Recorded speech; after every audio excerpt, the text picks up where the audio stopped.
Good morning, everybody. Today we're going to talk about somebody that is better than Michael Jordan, faster than Usain Bolt, and quite arguably one of the best athletes on the planet.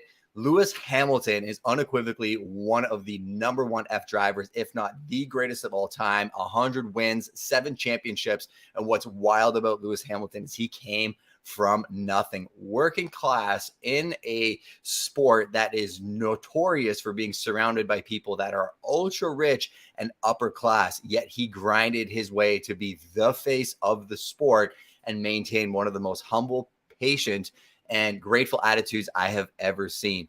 I frequently get inspired by people in different spaces. I have a wall back there that I'll profile one day called the Wall of Champions. But if I look at it, I see Kobe, George St. Pierre, I see Tim Tebow, Jocko Willink, I see Hickson Gracie, Seth Godin, Gary Vee, Ryan Serhant, Francis Chan, Joe Rogan. I'm looking at all these people that are doing great things in their space. And what's fascinating about all of them is every single one of them has this stoic approach to how they are trying to just create incredible change in their industries, regardless of what the world is telling them is right or wrong about how they're doing it. So draw inspiration from others. If you get inspired by how other people operate, I definitely want to know. Jump in the comments, drop some names of some people that inspire you, and I will do the same after the actual episode. And I love connecting with everybody that's actually here. There's a pile of you. Good morning, Derek Bixler. I see you. Happy Friday from PA. I see Search Team SEO. Good morning, Dora Marie. I got your book and it's phenomenal as well too. Olivier Maurice, love seeing you here every single week. And Bella, good morning, friend.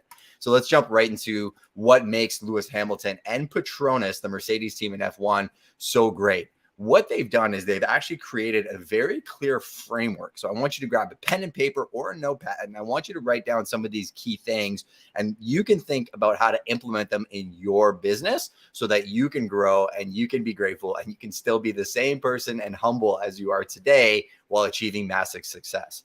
So I think the number one reason why Lewis and Petronas have done incredibly well is they have one of the most cohesive visions I have ever seen. They are very stalwart on being just excellent from top to bottom, from an organizational perspective to the manufacturing of the vehicle to how they approach the race. They are not islands unto themselves. They truly all believe in the vision of just being the very best that they can be and constant improvement. You know, I can tell you they've won an incredible amount of constructor championships. He's won an incredible amount of titles, yet they got thrown for a loop 2 years ago when literally they had to change the entire rule set at the very last race of the year in order for Max Verstappen to finally beat Lewis Hamilton. If you want that story, go check it out on YouTube. It's absolutely wild. Their reaction to that adversity was one of the most incredible things I've ever seen. They didn't really complain. They didn't throw their hands up. They didn't spend the entire year saying they got robbed. They just started working on how can we be better. And yet the next year, they actually ended up in an even more difficult position because F1 changed the entire rule set of how you can build your car because Mercedes had been so dominant for so long. Everybody got reset to zero, and now they're on the come up again. They had a really difficult year last year, and that's where you really see people's character. It's great to have a vision. It's great to have a quote on a wall, but who are you when things get very difficult? And what I've watched over the last year of how they're treating their teammates, their engineers, how the leadership is acting is very indicative of where I think the future of Petronas and Lewis Hamilton is going. Our vision at Prime is do nothing out of selfish ambition or vain conceit. Rather, humility, value others above yourself. I can tell you the real estate market across North America has been volatile over the last couple years, and our vision has maintained stalwart. We want to be the best when it comes to market intelligence. We want to be the most trusted name in real estate. So every decision we make, regardless of the difficulty in business, has to adhere to that vision. And that may mean separating from partnerships. Maybe, employees or the other people that we worked with are no longer in line with our vision. And that's okay, because if their vision has changed and they're not in alignment with our vision, you need to have that clarity and be able to say no to accomplish what you want to accomplish. So drop your vision in the comments. I definitely want to know who you are and what that is. Second reason Petronas and Lewis Hamilton achieve an incredible amount of success, the culture. I love watching just the little indications of culture between the engineers, the drivers, and the actual leadership.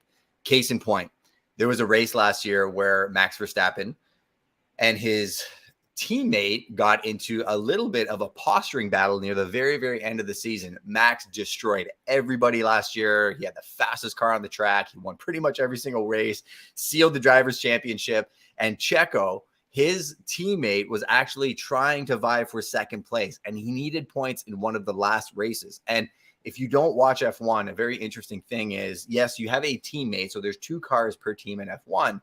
But your teammate is actually your biggest competitor because they're vying for that top spot. They help each other in races, but they're kind of competitive. It's kind of a weird dynamic. You can go watch Drive to Survive on Netflix if you really want insights into F1. It's fascinating. But instead of Max allowing Checo to pass him and get that second spot, he kept the front running position. Versus in a very similar race, George Russell, who is vying for Lewis Hamilton spots. He's the new guy. He's the young gun. He's his teammate at Mercedes. Lewis was so happy when Russell beat him in another race, just one race later. And I love watching that dichotomy. And that's where I look for inspiration from. Nothing wrong with Max. Great driver. He's phenomenal for his age range of what he's accomplished. I can draw inspiration from his excellence as well, too. But if I'm looking for the character of leadership that I want to have for my teammates, definitely if I have an agent that achieves a higher level of success than me, I want to cheer for that person. I don't want to hold any of my agents hostage. I want them to live their best life because we're in different seasons, right? They're constantly asking me, hey, Justin, how do you get your leads? How do you build a brand? How do you do this? How do you do that? And I'm like, it's really hard work every day for 10 years until everybody's like, oh, look, you get all that business because of your brand. It's not because of my brand. It's because I prospect every day. It's because I put out content every day. It's because I do all the things that I teach all of you on this channel that I've been able to achieve what I achieve. But let's go back to the second reason they achieve success. It's the culture piece. Getting the right people that are adhered to your vision, but also add to the culture is one of the greatest reasons why Petronas is one of the top teams in F1. So what is the culture like in your organization? And it starts with you, even if you don't have an organization and it's just you and maybe a VA. The culture that you impose within your organization daily will really build the foundation for your company in the long run. Third reason they achieve success, leadership. Toto Wolff is a character, very, very focused. And in my opinion, the greatest successes on the planet come when focus meets purpose. Toto is very, very clear on his purpose of creating the fastest cars and the best team and getting better and better. He is a rule follower, so he's very stalwart in terms of making sure that they are winning the right way, which isn't always the case when it comes to sports. A lot of times people like cutting the rule book or cutting corners. He is very focused on just a straight and arrow path. I absolutely love that. I am in an industry that lacks a ton of transparency. I put out a ton of content on shady things agents do. I always say that good agents are undervalued, but bad agents are definitely overpaid. And I can tell you, I have turned away so many deals that I want no part of because we are going to do things ethically forever. Why? Because our vision is to be the most trusted name in real estate. And the second I say yes to something that's unethical, that is the foundation for the rest of my career. So the decisions that you make very, very early on and the things you do when nobody are watching are definitely going to trickle down to your organization through leadership as that becomes the culture of how you lead your organization. Fourth reason they achieve a ton of success, investment. They are constantly reinvesting in the vehicles, in the training, and the team. Lewis does this himself, right? I mentioned very early on, Lewis faced a ton of adversity, right? He was one of the only gentlemen in his sport that didn't come from an ultra rich white family in Europe. And he blew everybody's minds when he just kept showing up and reinvesting in himself.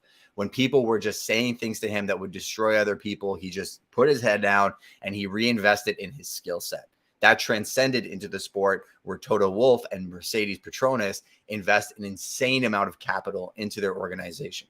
A lot of people will just say Mercedes can do that because they have a massive budget. And I understand how some of the younger teams have a really hard time competing with people that kind of get to that scale. But the dichotomy of one of the most working class athletes of all time working with one of the most high-end teams of all time should be an inspiration, not a drawback, right? The fact that he was able to put himself in that position through consistent hard work, being humble, and being part of something bigger than just himself should inspire other people that they can do the exact same thing.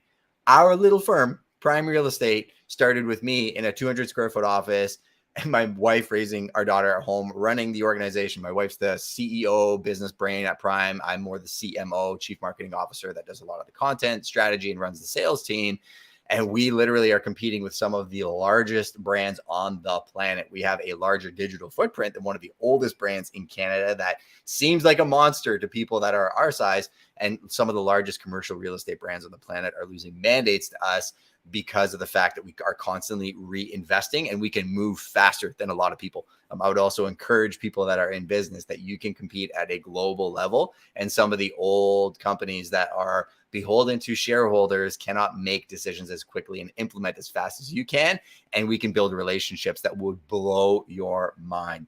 I mentioned we have a larger digital footprint than one of the oldest real estate brands in Canada. We also have one of the best referral networks on the planet. Little old Justin, London, Ontario, with Shannon and our little team, are global ambassadors for Ryan Serhant. It took about 5 years for him to actually remember my name, but we built a relationship over 7 years, and I'm one of out of 7 ambassadors globally of over 15,000 people in that organization in a market that shouldn't even be on his radar. But we did that by investing in the relationship, giving more than we took, and building a real referral network that if you need an agent in New York, I can connect you with Ryan himself. You need somebody in the UK, Israel, Texas, BC, literally anywhere on the planet, I'm your guy because I am the most trusted name in real estate. And I want to make sure that I connect you with the best agents on the planet. If you ever want to connect with anybody, just send me a DM on Instagram. I actually answer those. The fifth reason that they absolutely crush it, mindset. They have a winning mindset. They're not looking at other people and complaining about why they're achieving success. Why does that agent have their signs up everywhere? Why are they getting all the leads? Why do they look so busy? And I feel like I'm not accomplishing anything. Their mindset is wake up every day and get better. Lewis Hamilton actually has a phenomenal masterclass on the masterclass platform. I watched it in depth in preparation for this segment because I wanted to bring you value. And it's fascinating to hear his story about how he looks at his skill set and getting better at one of the hardest sports on the planet. He knows that the general public thinks he's not even an athlete. He just sits in a car and drives around for 2 hours. He's driving at hundreds of kilometers an hour for hours at a time. You can lose 10 pounds of water weight in a race. You have to be so mentally focused because you're essentially driving a jet around at G-forces. He says one of the most difficult things is your head. He says as you're turning corners, being able to hold your head straight, he literally puts a 20-pound helmet on and trains his neck and really just thinks about what the end goal is, regardless of the noise. He was also getting a lot of flack for loving fashion. He's somebody that went to Paris Fashion Weeks, clothing designer, does all kinds of extra stuff in that space. And he talked about how shutting out the noise in F1 and what everybody was telling him, you need to do this, you need to do this. This is what a top tier F1 driver does. He found that a diversity of interests actually made him a better driver. Because having a diversity of interest, drawing inspiration from fashion and designers and seeing how he can implement that into the artistry of his work is why I mentioned my wall of champions. George St. Pierre, one of the greatest mixed martial arts fighters of all time. I grew up in Montreal. He's from Quebec. I watched him win his titles. I watched him lose a title. The way he acts as a martial artist is how I look at real estate. I literally train scripts, role play. I train market intelligence. Everything that I do is the same methodology as his fight camp at TriStar. The way that we run the organization at Prime, the training, the accountability, working with the other agents or fighters at Prime, we come together as a collective, but we still know that when we go to those listing and those buyer appointments, quite often we are mano a mano or we're one-on-one. So we're training really, really hard in the gym to make sure that we can execute. And then I'm going to give you a secret at the end of how we constantly level up while we're doing that. The next item is the people. So the people at Mercedes is so inspiring to me. Really what we're trying to do at Prime, especially over the last 6 months, is this is March 2023. So we experienced a massive correction in the housing market last year. You probably did in wherever you're located in North America as well, because both Canada and the US printed an insane amount of money, threw it into the system. Housing prices got jacked up. They got flattened out. The buyer sentiment dropped off the face of the cliff, but the market's starting to pick back up. What did we do over the last 12 months? We remargined our business. We looked at our systems. We looked at every dollar we were spending and seeing, did we need to actually spend it? We looked at the people in our companies and, were they the right fit for the vision and everything that we're doing moving forward? And instead of rushing to just hire people for the sake of hiring people, we decided to step back and actually shrink things down a little bit and get very, very focused. And now we are in a rebuilding stage from a people perspective. So we have the right people in the right seats that have clarity on their job and what we're building for 2025 to 2030. That is absolutely key. And I can tell you, we just went through doing about 26 one-on-one meetings with our teams and asking them what their vision are. Simon Sinek talks about this in depth, making sure that you understand who the people are that are on your squad, what they want to achieve, so that you can help them get there and make them feel fulfilled, because we're no longer in a work culture where people are just checking in, punching a clock, and then checking out. People have diverse interests. They have diverse ambitions. Some people want to travel. Some people want to be real estate investors. Some people want to be YouTubers. And I want people that have excitement and energy around doing that and being an amazing real estate agent. Nobody wants to work with just a real estate agent. But if I told you that I could connect you with a real estate agent that's investor focused and killing it on design, that might excite you. I have that person. If I told you that I had another agent that was a builder, that was somebody that is building absolutely gorgeous properties, and I could connect you with them, that's another type of avatar that I want. I happen to love media, photography, videography, content creation. I have tons of guides that I'll share with you in a second that you can do if you like that stuff yourself. But if you don't like content creation, I want to know what you love outside of just real estate or being a real estate agent. So if you're an agent, jump in the comments. What do you love outside of real estate? And I'll jump in the comments in a second and take a look. After the people, it's setting goals. So understanding the goals that you're trying to achieve and making sure that you're reviewing them. And I would say set like 30, 60, 90-day goals and then big yearly goals. A lot of people overestimate what they can accomplish in a day, and they underestimate what they can accomplish in a year, and massively underestimate what they can accomplish in 5 to 10. I believe in growth over goals, but I do believe having clear goals is unbelievable. My goal is to send out $2 million of referrals to my agents at Prime. How am I going to do that? I'm going to double my referral networks that I have and intakes of leads. I'm also going to help them understand how to convert those to actual clients and deliver an insane amount of value. So I have a clear goal, and then I have an idea of what are the actions I need to take on a daily basis to achieve those goals. And the best way to actually achieve goals is review your daily activities. I always say, once you have an action plan, then you have a calendar. And if all you could live by was your calendar and your bank account, what story would it actually tell? Because if you tell me you have ambitions and I look at your calendar and your actions don't match your ambitions, it's not a good or a bad thing. It just is. Either change your ambitions or change your actions. But I think a lot of people are scared to actually look at their calendar. I have another hack I'll give you for that in a second. The last piece that I think is unbelievable is the communication between the people. So something that Lewis Hamilton and F1 do is they debrief like crazy. They actually sit down after every race. They're very positive. They have a winning mindset. They never blame each other, which I've seen on other teams. You see it in sports teams all the time. I think what's fascinating about them is they look at every race as an opportunity to improve.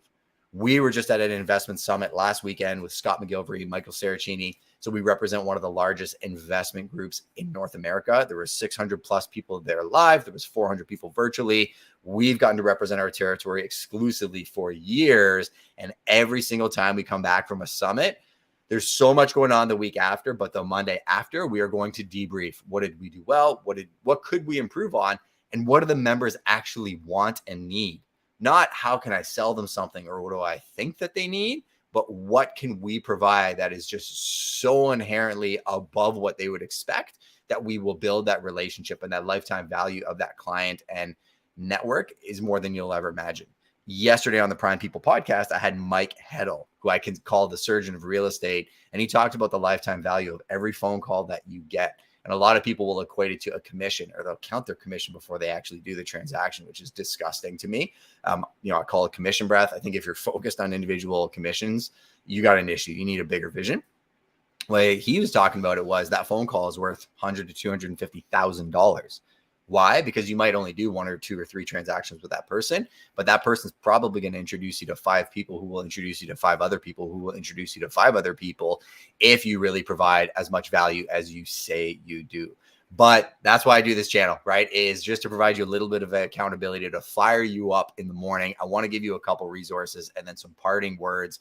I mentioned that I have some resources in terms of time blocking, content creation. If you go to justinkonikow.com/resources, you can get all of these guys for free. I don't sell anything. I don't offer any coaching. I am going to do some pop-up coaching sessions. If you're on this list, you'll get access to them. There'll be private Zooms with me to talk about all things branding, marketing, and sales, building a business, whatever you could possibly want.